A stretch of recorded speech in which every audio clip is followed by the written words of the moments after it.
కొండవీటి వాగులో నుంచి వెళ్ళే నీళ్ళని హెవీ అయినప్పుడు ఇది బ్రీచ్ చేసుకుంటూ అటు ఎస్ఆర్ఎం యూనివర్సిటీ వాటి మీదకి వెళ్ళినా కూడా వాళ్ళు మెరకేసుకోవటం,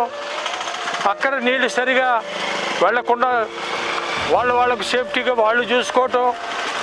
ఈ విధానంగా ఎక్కడికక్కడికి కట్టలు వేయడం మూలన కొండవీటి వాగు పూర్తి ఫ్లో లేకుండా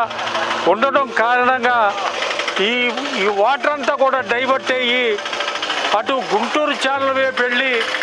గుంటూరు ఛానల్ బ్రీచ్ అయిపోయాయి. కాజ గ్రామము, చిన్న కాకాని గ్రామము,